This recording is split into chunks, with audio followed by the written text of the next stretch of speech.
അങ്ങനെ നമ്മുടെ ശ്രീലങ്കയിലത്തെ പാർട്ട് 2ലേക്ക് എവർക്കും സ്വാഗതം. ഇന്ന് രാവിലെ 7:30 നെഗുമ്പോലാണ് നമ്മൾ നിൽക്കുന്നത്. അപ്പോൾ നമ്മൾ ഹോട്ടലിൽ തന്നെ ബ്രേക്ക്ഫാസ്റ്റ് ഇൻക്ലൂഡാണ്. അതിൽ ശ്രീലങ്കയിലത്തെ സ്പെഷ്യൽ പപ്പായ, പിന്നെ തണ്ണിമത്തൻ, സോസേജ്, പിന്നെ ബ്രെഡ്, ജ്യൂസ്, പിന്നെ കുറേ ചട്നി ടൈപ്പ്, പിന്നെ ജാമ്, അങ്ങനെ ലൈറ്റാണ്. നമ്മളെ സംബന്ധിച്ച് നോക്കുമ്പോൾ ലൈറ്റാണ്. നമ്മൾ മസാല ദോശയൊക്കെ ഉണ്ടാകുന്ന വെച്ചിട്ടാണ് പോയത്. പക്ഷേ ഇത് ഓക്കെയാണ്. അങ്ങനെ അത് കഴിച്ച് ഇതാണ് നമ്മുടെ സ്റ്റേ. അപ്പോൾ നമ്മളിത് ബുക്ക് ചെയ്തിട്ടുള്ളത് booking.com കൂടെയാണ്. ഏകദേശം ഇന്ത്യൻ റുപ്പീസ് ഒരു 3000-ൻ്റെ അടുത്താണ് നമുക്ക് വന്നിട്ടുള്ളത്. ഇത് പല ടൈപ്പ് ഉണ്ട്. നിങ്ങൾ ബുക്ക് ചെയ്യുമ്പോൾ നോക്കണം. കുറേ സ്ഥലങ്ങളിൽ ഷെയർഡ് വാഷ്റൂമൊക്കെ ഉണ്ട്. നമ്മൾ പ്രൈവറ്റ് വാഷ്റൂമൊക്കെ ഉള്ള ഒരു റൂമാണ് ബുക്ക് ചെയ്തിട്ടുള്ളത്. സ്വിമ്മിംഗ് പൂളുണ്ട്. പിന്നെ അതുപോലെ തന്നെ നമ്മൾ തിരിച്ച് പോണ സമയത്ത് ഇവർ നമ്മളതിനെ എയർപോർട്ടിലേക്ക് ഡ്രോപ്പ് ചെയ്യും. എയർപോർട്ടിൽ നിന്ന് സ്റ്റേയിലേക്ക് വരുമ്പോൾ നമ്മൾ ടാക്സിയിൽ നമ്മുടെ കയ്യിൽ നിന്ന് എടുത്ത് വരണം. തിരിച്ച് പോകുമ്പോൾ ഇവർ ഡ്രോപ്പ് ചെയ്യും. അപ്പോൾ നമ്മൾ വരുമ്പോൾ തന്നെ അവർ ചോദിക്കും എപ്പോഴാണ് ഇറങ്ങണത്, എപ്പോഴാണ് ടാക്സി വരേണ്ടതൊക്കെ ഓൾറെഡി ചോദിച്ചു വയ്ക്കും. പിന്നെ റൂമിൽ വൈഫൈ ഉണ്ട്. നമ്മൾ ലഗേജ് ഓൾറെഡി ഇവിടെ വെച്ചിട്ടാണ് പിന്നെ നമ്മൾ ട്രിപ്പിന് പോയിട്ടുണ്ടായിരുന്നത്. പിന്നെ അതുപോലെ പുറത്തൊരു നടക്കാനുള്ള സ്ഥലം, നല്ല വാഷ്റൂം, TV, പിന്നെ അങ്ങനത്തെ എല്ലാ സൗകര്യമുള്ള ഒരു സ്റ്റാൻഡേർഡ് റൂമാണ്. പിന്നെ ഇതിൻ്റെ ബാക്ക് സൈഡിൽ കൂടെ ഇറങ്ങി കഴിഞ്ഞാൽ നമുക്ക് ഡയറക്റ്റ് പൂൾ ആക്സസ് ഉണ്ടാവും. അപ്പോൾ അതായത് നമുക്ക് പൂളിലേക്ക് പോയി കഴിഞ്ഞാൽ ഡയറക്റ്റ് വേറെ വഴി കൂടെ ഒന്നല്ലാണ്ട് ഡയറക്റ്റ് നമുക്ക് റൂമിലേക്ക് പോകാം. എല്ലാ റൂമിൽ നിന്നും അവിടേക്ക് ആക്സസ് ഉണ്ടാവും. അങ്ങനെ നമ്മൾ ഇന്നത്തെ നെഗുമ്പോ ട്രിപ്പിലേക്ക് വേണ്ടിയിട്ടുള്ള ടുക്ക് ബുക്ക് ചെയ്തു. ടുക്ക് എന്ന് പറഞ്ഞു കഴിഞ്ഞാൽ നമ്മുടെ നാട്ടിലത്തെ ഓട്ടോറിക്ഷ, ഇവിടെ അതിന് ടുക്കാന്ന് പറയാം. ഊബറിലാണ് ബുക്ക് ചെയ്തിട്ടുള്ളത്. അപ്പോൾ തന്നെ വരും. ഇവിടെ അടുത്താണ്. ഇന്ന് നമ്മൾ ഫുൾ കറങ്ങണത് നെഗുമ്പോയിലാണ്. അതായത് എയർപോർട്ടിൻ്റെ അടുത്ത് തന്നെയാണ് നമ്മളെല്ലാം കറങ്ങണത്. അപ്പം നമുക്ക് ഫ്ലൈറ്റിൻ്റെ സമയത്തിനെ കുറിച്ചിട്ട് പേടിക്കേണ്ട ആവശ്യമില്ല. നമുക്ക് ഓൾമോസ്റ്റ് സമയം ഇവിടുന്ന് എയർപോർട്ടിലേക്ക് 10 മിനിറ്റൊക്കെ ആയിട്ടുണ്ട് ട്രാവലിങ്ങുള്ളൂ. നമ്മൾ booking.com കൂടിയാണ് ഇത് ബുക്ക് ചെയ്തിട്ടുള്ളത്. അപ്പോൾ നെഗുമ്പോലത്തെ Cloud9 എന്ന് പറഞ്ഞിട്ടുള്ളൊരു ഹോട്ടലാണ്. അത്യാവശ്യം നല്ല റേറ്റിങ്ങുകളൊക്കെ ഉള്ള ഒരു 4.9 സ്റ്റാറൊക്കെ ഉള്ള ഒരു ഹോട്ടലാണിത്. നമ്മൾ വരുമ്പോൾ തന്നെ ഭയങ്കര എല്ലാ നമ്മുടെ സാധനങ്ങളും എല്ലാം എടുത്ത് അവരെൻ്റെ റൂമിൽ വെച്ച് തരും. അങ്ങനെ ഭയങ്കര ഫ്രണ്ട്ലി സ്റ്റാഫാണ് എല്ലാവരും. ഇന്ന് നമ്മൾ കവർ ചെയ്യണത് സെൻറ്റ് മേരീസ് ചർച്ച്, പിന്നെ അതുപോലെ തന്നെ അതിൻ്റെ അടുത്തുള്ള ഒരു ഡച്ച് ഫോർട്ട്, പിന്നെ അവിടുന്ന് നമ്മളൊരു ബോട്ടിൽ Dutch canal, Hamilton Dutch canal, പിന്നെ ഒരു ലഗൂണ്, പിന്നെ നെഗുമ്പോൻ്റെ ഒരു സീ സൈഡ്, പിന്നെ അവിടെ നിന്ന് ഒരു സുനാമിയുടെ അതായത് 2004 സുനാമി ഉണ്ടായ കുറച്ച് കാഴ്ചകൾ, അങ്ങനെ പിന്നെ നമ്മൾ തിരിച്ച് എയർപോർട്ടിലേക്ക് പോകും. ഇത്രയാണ് നമ്മൾ ഇന്ന് ഈ വീഡിയോയിൽ കവർ ചെയ്യണത്. അപ്പോൾ എല്ലാവരും ലാസ്റ്റ് വരെ വീഡിയോ കാണാം. ഈ നെഗുമ്പോനെ ഇങ്ങനെ പേര് വരാനുള്ള കാരണം ഇത് തമിഴിൽ നീർക്കൊളുമ്പ് എന്ന് പറയും, അതായത് നീരൊഴുക്കുള്ള സ്ഥലം. അങ്ങനെയാണ് പിന്നെ പോർച്ചുഗീസുകാർ ഇതിൻ്റെ നെഗുമ്പോ എന്ന് പേരിട്ടുള്ളത്. മെയിനായിട്ട് ഇവിടെ ഇത്രയും പോർച്ചുഗീസുകാർ, ഡച്ചുകാർ എല്ലാവരും വരാൻ കാരണം വെച്ചാൽ ഇവിടുത്തെ മറ്റേ കറുവാപ്പട്ട ഭയങ്കര ഫേമസ് ആയിരുന്നു. അതായത് പണ്ടത്തെ കാലത്ത് ഏറ്റവും നല്ല ഗുണനിലവാരമുള്ള കറുവാപ്പട്ട ഉള്ളത് ഇവിടെയായിരുന്നു. അതായത് ശ്രീലങ്കയിലത്തെ നെഗുമ്പോ എന്ന് പറഞ്ഞ സ്ഥലത്തായിരുന്നു. അപ്പോൾ ഇത് സെല്ല് ചെയ്യാനും മേടിക്കാനൊക്കെ ആൾക്കാർ, അതായത് അറബിയിലത്തെ ആൾക്കാർ, ചൈനക്കാർ, റോമക്കാർ എല്ലാവരും ഇവിടെ എത്തിയിട്ട് കച്ചവടങ്ങൾ സ്റ്റാർട്ട് ചെയ്തു. അങ്ങനെ പിന്നെ അവരുടെ ഒക്കെ ഓരോ സാധനങ്ങൾ ഇവിടെ പണിതു. ഇങ്ങനെ ഈ പള്ളിയും ഇതൊക്കെ പണിതപ്പോൾ ഈ നെഗുമ്പോനെ ഒരു ലിറ്റിൽ റോം എന്നും കൂടിയും പേരുണ്ട് കേട്ടോ. അങ്ങനെ നമ്മൾ നെഗുമ്പോ എത്തി. ഇതാണ് സ്ഥലം. ഗ്രാൻഡ് സ്ട്രീറ്റിലാണ് ഈ സെൻറ്റ് മേരീസ് ചർച്ച് നിൽക്കുന്നത്.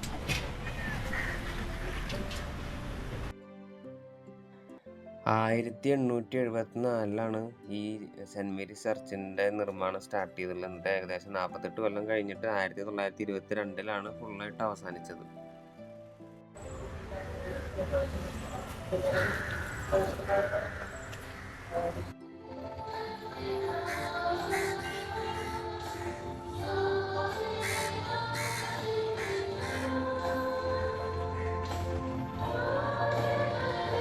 നിയോ ക്ലാസിക്കൽ ആർക്കിടെക്ചറിലാണ് ഈ പള്ളിയുടെ നിർമ്മാണം. അതായത് വലിയ തൂണ്, വലിയ വാതിൽ, ഇതൊക്കെയാണ്. പിന്നെ ഇതിൻ്റെ സീലിങ്ങിൽ കുറേ വലിയ വലിയ പെയിൻറ്റുകളുണ്ട്. അതായത് ബൈബിളിലത്തെ ഏതൊക്കെയോ സ്റ്റോറീസിൻ്റെ റിലേറ്റ് ചെയ്തിട്ടുള്ള വലിയ പടുകൂറ്റൻ പെയിൻറ്റിങ്സുകളാണ്. അത് നമുക്ക് വീഡിയോയിൽ അങ്ങനെ മനസ്സിലാവില്ല. ശരിക്കും മുമ്പ് ഭയങ്കര വലുപ്പമാണ് ഈ പെയിൻറ്റിങ്ങുകളൊക്കെ. അതായത് 48 കൊല്ലം പിടിച്ചു ഈ പള്ളി പണിയാൻ വേണ്ടിയിട്ട്. ഇപ്പം ഏകദേശം പള്ളിയുടെ കുറേ മെയിൻ്റനൻസിൻ്റെ സമയങ്ങളൊക്കെ ആയി തുടങ്ങി. അവിടെയൊക്കെ എഴുതി വെച്ചിട്ടുണ്ട് നമ്മളവരെ മെയിൻ്റനൻസ് സ്റ്റാർട്ട് ചെയ്യാൻ ഹെൽപ്പ് ചെയ്യണം എന്നൊക്കെ പറഞ്ഞിട്ട് കുറേ സ്ഥലങ്ങൾ അവിടെ മെൻഷൻ ചെയ്ത് വെച്ചിട്ടുണ്ട്.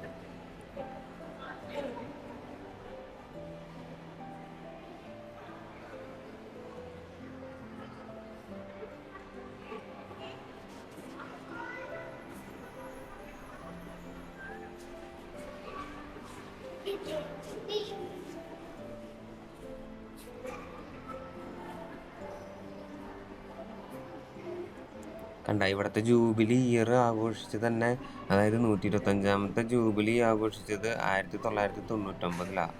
അതായത് 1999 തന്നെ 125 കൊല്ലം കഴിഞ്ഞു ഇതിന്. അപ്പോൾ അതിൻ്റേതായ മെയിൻ്റനൻസ് ഇനിയും ചെയ്യേണ്ട ഒരു ടൈമായി.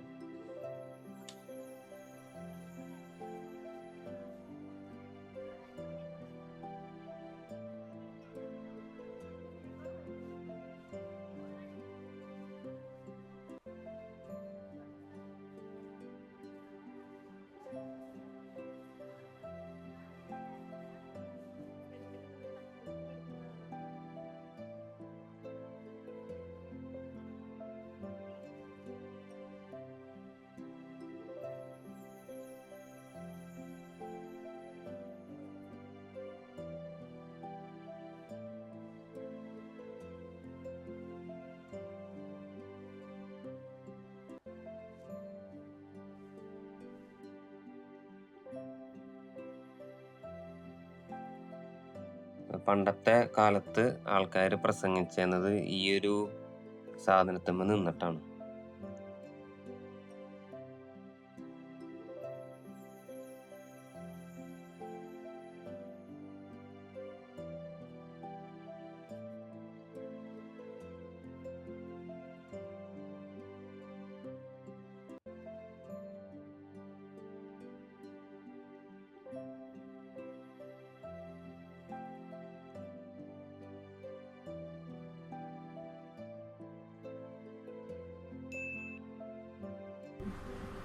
ഈ സെൻറ്റ് മേരീസ് ചർച്ചിൻ്റെ അടുത്ത് തന്നെയാണ് നമ്മൾ പോണ അടുത്ത സ്ഥലം, അതായത് നെഗുംബോ ഡച്ച് ഫോർട്ട്. ഇവിടേക്ക് വരാൻ നമ്മൾ ഊബർ തന്നെയാണ് ബുക്ക് ചെയ്തിട്ടുള്ളത്. അവിടെ നിന്ന് ഒരു 5 മിനിറ്റിൻ്റെ വഴിയുള്ളൂ. അത്ര, അതായത് ഇത് പണിത കാലത്തുള്ള ഇതൊന്നും ഇപ്പം ഇല്ല. ഇപ്പോൾ കുറച്ച് ചെറിയ സാധനങ്ങൾ മാത്രമേ അതിൽ ബാക്കിയുള്ളൂ. അപ്പോൾ ഈ പോർച്ചുഗീസുകാർ വന്ന് പണിതതിൻ്റെ ശേഷം പിന്നെ ഡച്ചുകാർ അത് മോഡിഫൈ ചെയ്ത്, കല്ലുകൊണ്ട് മോഡിഫൈ ചെയ്ത് വലിയൊരു കോട്ടയായിരുന്നു എന്നാണ് പറഞ്ഞത്. പിന്നെ അതിൻ്റെ ശേഷം ബ്രിട്ടീഷുകാർ വന്ന് അതിൻ്റെ മെയിൻ സ്ഥലങ്ങളൊക്കെ പൊളിച്ചു മാറ്റി. എന്നിട്ട് ഇത് കുറേ ഭാഗം ജയിലാക്കി. ഈ ജയിൽ ഇപ്പോഴും നെഗുംബോൻ്റെ ശരിക്കുള്ള വർക്കിംഗ് ജയിൽ തന്നെയാണ്. അതുകൊണ്ട് നമുക്ക് ഈ ഫോർട്ടിൻ്റെ കുറച്ചൊരു ഭാഗത്തേക്ക് മാത്രമേ നമുക്ക് നടക്കാൻ പറ്റുള്ളൂ.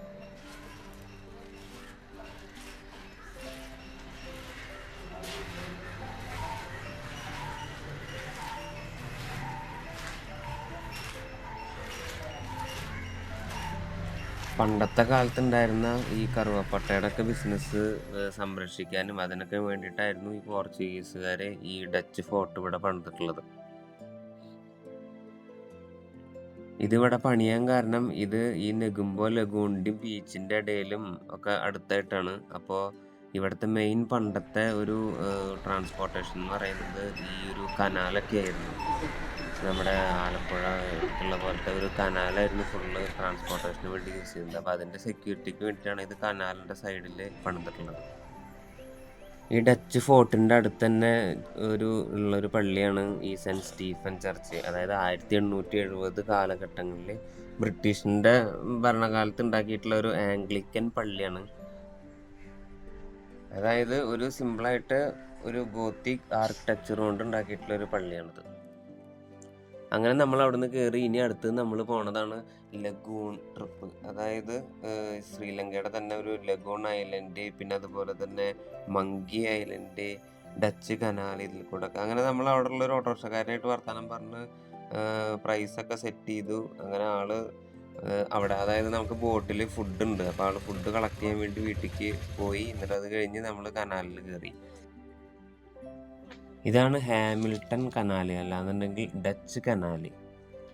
ഇത് ഡച്ചുകാരുടെ കാലത്ത്, അതായത് 1600 കാലഘട്ടത്തിൽ നെഗുംബോയിൽ നേരത്തെ പറഞ്ഞ പോലെ കറുവാപ്പട്ടയും അങ്ങനത്തെ സാധനങ്ങളൊക്കെ ഉള്ള കാരണം അതിൻ്റെ ട്രാൻസ്പോർട്ടേഷന് വേണ്ടിയിട്ട് അതായത് ഇവിടുന്ന് കൊളംബോ സൈഡിലേക്കൊക്കെ പോർട്ടിലേക്കൊക്കെ എത്തിക്കാൻ വേണ്ടിയിട്ട് ട്രാൻസ്പോർട്ടേഷന് വേണ്ടിയിട്ട് ഡച്ചുകാരുണ്ടാക്കിയിട്ടുള്ള ഒരു ഫസ്റ്റത്തെ ഒരു കനാലാണിത്.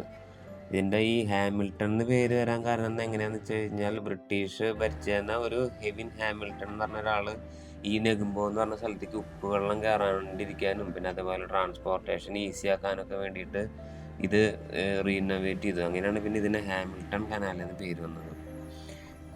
ഇത് ഏകദേശം ശ്രീലങ്കയുടെ അതായത് നെഗുംബോ ശ്രീലങ്കയുടെ ഭാഗത്ത് പുത്തളം മുതൽ കൊളംബോ വരെ ഏകദേശം 125 കിലോമീറ്ററോളം നീളത്തിലാണ് കേട്ടോ ഇത്രയും കിടക്കുന്നത്. അതായത് ചില്ലറ കനാലല്ല അത്. പിന്നെ അതുപോലെ തന്നെ ഇത് ഈ നെഗുംബോ ലഗൂണ് പിന്നെ അതുപോലെ കേളാനി നദി അങ്ങനത്തെ കുറച്ച് സ്ഥലങ്ങളായിട്ടും ഈ കനാൽ കണക്ട് ചെയ്യുന്നുണ്ട്. പണ്ട് ഇത് മെയിനായിട്ട് ചരക്ക് നീക്കത്തിനൊക്കെയാണ് ഉപയോഗിച്ചിരുന്നുണ്ടെങ്കിലും ഇപ്പം മെയിനായിട്ട് ഈ മീൻ പിടിക്കാൻ പോണ തൊഴിലാളികളുടെ ഒക്കെ ബോട്ട് കെട്ടിയിടാനും പിന്നെ അതുപോലെ തന്നെ ഇതേപോലെ ടൂറിസ്റ്റ് ആവശ്യങ്ങൾക്കൊക്കെയാണ് യൂസ് ചെയ്യണത്. അതായത് മെയിനായിട്ട് ട്രാൻസ്പോർട്ടേഷൻ അല്ലെങ്കിൽ ഒരു ചരക്ക് നീക്കത്തിന് വേണ്ടിയിട്ട് ഇപ്പോൾ യൂസ് ചെയ്യണില്ല. നമുക്ക് ഈ ബോട്ട് റൈഡിനായിട്ടുള്ളത് 10,000 ശ്രീലങ്കൻ റുപ്പീസാണ് കേട്ടോ. അതായത് ഇന്ത്യയിലത്തെ ഒരു 2500-2800 രൂപയുടെ അടുത്ത് വരും. ഇത് മെയിനായിട്ട് 3 മണിക്കൂർ നമ്മളതിനെ ഫുൾ ശ്രീലങ്കയിലത്തെ ലഗൂണ് അതുപോലെ സുനാമി ഉണ്ടായ സ്ഥലം പിന്നെ ഈ ഡച്ച് കനാലിൻ്റെ ഭാഗം പിന്നെ ഒരു കടലിൻ്റെ സൈഡ് അങ്ങനെ ഈ സ്ഥലത്ത് കൂടെ ഒക്കെ നമ്മളതിനെ കൊണ്ടുപോകും. പിന്നെ അതുപോലെ തന്നെ നമുക്ക് ലഗൂണിൽ നിന്നിട്ട് ഒരു ഫുഡും തരും. അതായത് ഫുഡ് എന്ന് പറഞ്ഞാൽ അത്ര ഹെവി ഫുഡൊന്നല്ല, ഫ്രൂട്ട്സ് അങ്ങനത്തെ കുറച്ച് സാധനങ്ങളൊക്കെ കിട്ടും. ഈ ലഗൂണിൽ കൂടെ പോകുമ്പോൾ ശരിക്കും എനിക്ക് തോന്നുന്നത് മറ്റേ അനക്കൊണ്ട സിനിമയിലത്തെ ഒക്കെ സീനുകളില്ല. അതായത് 2 സൈഡ് കാട്, ആമസോൺ റിവറും ഒക്കെ പോലെ 2 സൈഡ് കാട്, അതൊക്കെയാണ് നമുക്ക് ഓർമ്മ വരണത്. ഫുൾ ചുറ്റോറും ലഗൂണായിരിക്കും കേട്ടോ അതിൻ്റെ. അങ്ങനെ നമ്മളിവിടെ ആൾ ബോട്ട് സൈഡാക്കി എന്നിട്ട് നമുക്കിവിടെ ഇറങ്ങാൻ പറ്റുന്ന ഒരു സ്ഥലത്ത് ഇറങ്ങി അവിടുന്ന് ഫുഡ് കഴിക്കാമെന്ന് പറഞ്ഞു. അങ്ങനെ നമ്മൾ ഇവിടെ അതായത് വെള്ളത്തിലേക്ക് ഇറങ്ങി. ഈ ഹാമിൽട്ടൺ കനാലിൻ്റെ ഭാഗത്ത് അത്ര വലിയ വൃത്തിയില്ലെങ്കിലും ഈ ലഗൂണിൻ്റെ സൈഡൊക്കെ നല്ല ക്ലിയറുള്ള വെള്ളമാണ്, നല്ല വെള്ളമാണ്. അങ്ങനെ ആൾക്ക് ഈ ഹിന്ദി ഒക്കെ ഭയങ്കര ഇഷ്ടമുള്ള ആളാന്ന് പറഞ്ഞു. അതായത് ഇവിടുത്തെ മെയിൻ ഭാഷ ലാംഗ്വേജ് എന്ന് പറയുന്നത് സിംഗള എന്ന് പറഞ്ഞിട്ടുള്ളൊരു ഇതാണ്. അപ്പോൾ തമിഴും കുറേ സ്ഥലങ്ങളിൽ തമിഴും ഉണ്ട്. അപ്പോൾ ഇയാൾക്ക് കുറച്ച് തമിഴും അറിയാം. അങ്ങനെ മൂപ്പര് ഹിന്ദിയിൽ ഒരു 4 വരി പാട്ട് പാട്ടെന്ന് പറഞ്ഞു. അപ്പം നമ്മളാണെങ്കിൽ പാടിക്കോളാനും പറഞ്ഞു.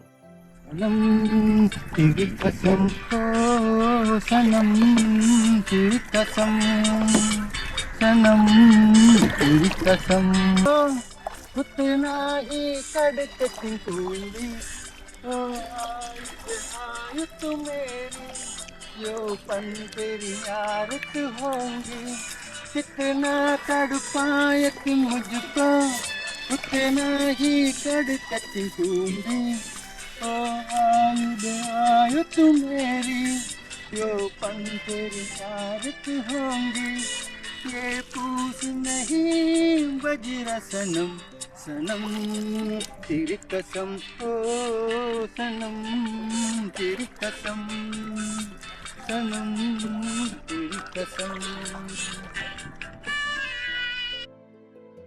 അങ്ങനെ നമ്മൾ അവിടുന്ന് ഫുഡൊക്കെ കഴിച്ച് ഇനി അടുത്തത് പോണത് മങ്കി ഐലൻഡ് കാണാനാണ്. അപ്പം നമ്മൾ ഈ ഫുഡിൻ്റെ അതായത് ഈ ഫ്രൂട്ട്സൊക്കെ കട്ട് ചെയ്തതിൻ്റെ കുറച്ച് സാധനങ്ങൾ ആൾ ബോട്ടിൻ്റെ ഫ്രണ്ടിൽ വെച്ചു. അങ്ങനെ അപ്പോൾ അതെടുക്കാൻ വേണ്ടി മങ്കി വരുന്നതാണ് പറയണത്. സംഭവം നമുക്ക് മങ്കികൾ കണ്ടൊരു വിഷയമില്ലാത്ത ആൾക്കാരാണെങ്കിലും കൂടി നമുക്ക് മങ്കി ഐലൻഡിൽ വന്നിട്ട് മങ്കീനെ കാണുന്നത് ഒരു എൻ്റർടൈൻമെൻ്റ് ആണല്ലോ. അപ്പോൾ നമ്മൾ മങ്കി വരാൻ വേണ്ടിയിട്ട് മങ്കി ഐലൻഡിലേക്ക് ബോട്ടിൻ്റെ ഫ്രണ്ടിൽ കുറച്ചിടിച്ച് കയറ്റി നിർത്തി. അപ്പോൾ അവരത് എടുക്കാൻ വരുന്നതാണ് പറയണത്.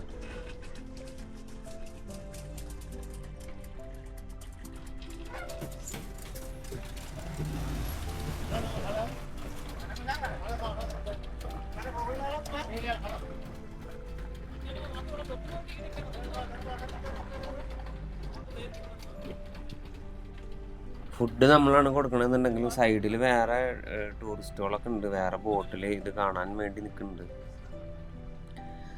നമുക്കിത് കാണുമ്പോൾ തോന്നണത് കാരണം പണ്ടത്തെ ജുറാസിക് പാർക്കിൽ ദിനോസറിനെ മറ്റേ ആടിനെ കൊടുക്കില്ല, തിന്നാൻ കൊടുക്കില്ല, അതേപോലെയാണ് നമ്മൾ മറ്റേ മങ്കിക്ക് മാങ്ങ ഇട്ട് കൊടുത്തിട്ട് ഇങ്ങനെ കാത്തിരിക്കണത്. ഈ മങ്കി ഐലൻഡിൻ്റെ ഇത്ര ഒരു ഫീച്ചർ എന്താണെന്ന് വെച്ച് കഴിഞ്ഞാൽ അത് ചുറ്റോറും വെള്ളമാണ്. അപ്പോൾ ഇതിൻ്റെ ഉള്ളിൽ കുറേ കുരങ്ങന്മാർ അതിൻ്റെ ആവാസ വ്യവസ്ഥയിൽ വളർന്നുകൊണ്ടിരിക്കുകയാണ്. ഇവർക്ക് പുറത്തേക്ക് പോകാനും ഒന്നും വേറെ ആൾക്കാർക്ക് ഇതിലേക്ക് വരാനും പറ്റില്ല. അപ്പോൾ ഇതൊരു കണ്ടൽക്കാടാണ്.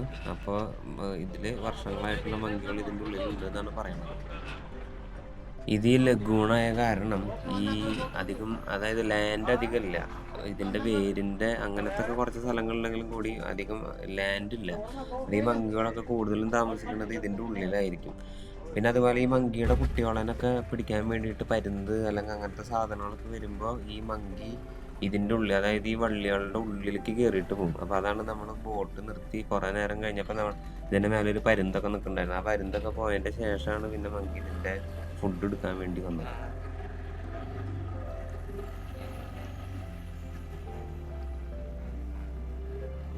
അങ്ങനെ നമ്മൾ അവിടുന്ന് മാറി ഇനി അടുത്തൊരു ഐലൻഡിലേക്ക് പോവാണ്. ഇവിടെ കുറേ ടൂറിസ്റ്റുകാർ വേറെ വരുന്നുണ്ട്. അതായത് നമ്മുടെ ബോട്ടല്ല, അതുപോലെ സ്പീഡ് ബോട്ടിലൊക്കെ ആൾക്കാർ പോകുന്നുണ്ട്. പിന്നെ അതുപോലെ തന്നെ കുറേ പക്ഷികളുണ്ട്, വെറൈറ്റി ടൈപ്പ് പക്ഷികളുണ്ട്. നമുക്കിതിൻ്റെ പേരൊന്നും അറിയില്ല. കുറേ ടൈപ്പ് പക്ഷികളെ നമ്മൾ കണ്ടു. നമുക്ക് പേരറിയാത്ത, നമ്മൾ കാണാത്ത പക്ഷികളൊക്കെ ഇവിടെ കുറേ നമ്മൾ ബോട്ടൊക്കെ വരുമ്പോൾ പറന്ന് പോകുന്നതും ബോട്ടിലൊക്കെ വന്നിരിക്കണതൊക്കെ കാണാം.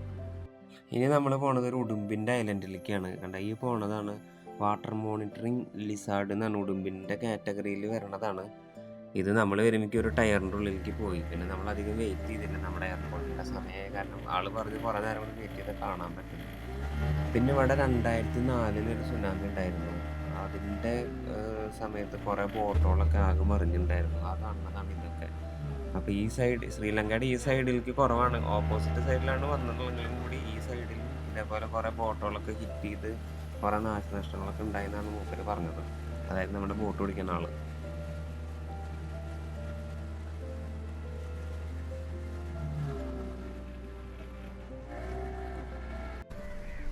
അങ്ങനെ നമ്മൾ ഈ ഒരു ബോട്ടിൽ നിന്ന് ഇറങ്ങി നമ്മുടെ റൂമിലേക്ക് പോയിക്കൊണ്ടിരിക്കുകയാണ്.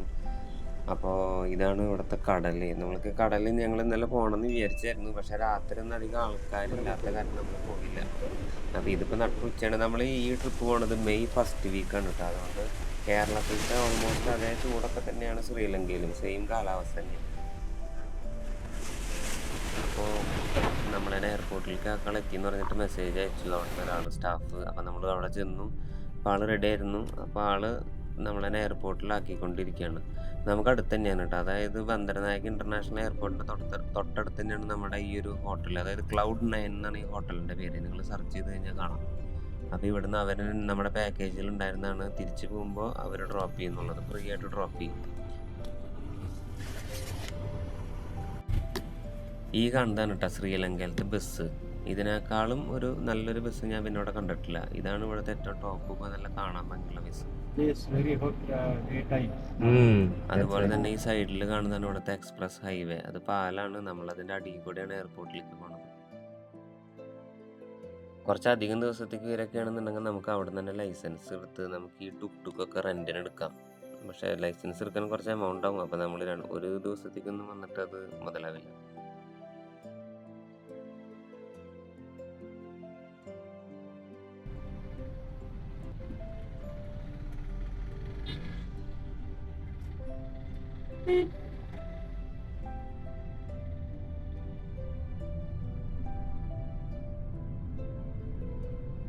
നമ്മുടെ ഫ്ലൈറ്റ് 6:30 കൂടി നമ്മൾ കുറച്ച് നേരത്തെ അവിടെ എത്താമെന്ന് വിചാരിച്ചു. കാരണം നമ്മൾ ഫസ്റ്റ് ടൈം ആണല്ലോ. അപ്പം നമ്മളിനി വേറെ ടെൻഷനൊന്നും അടിക്കണ്ടെന്ന് വിചാരിച്ചിട്ട് നമ്മൾ കുറച്ച് നേരത്തെ എത്തി. നമ്മൾ ഏകദേശം ഒരു 2 മണി ആവുന്നതോട് കൂടിയിട്ട് നമ്മൾ എയർപോർട്ടിലേക്ക് എത്തി. അപ്പോൾ നമ്മൾ കഴിക്കാൻ പോയില്ല, നമ്മൾക്ക് എയർപോർട്ടിൻ്റെ ഉള്ളിൽ വെച്ചിട്ട് കഴിക്കാമെന്ന് വിചാരിച്ചു.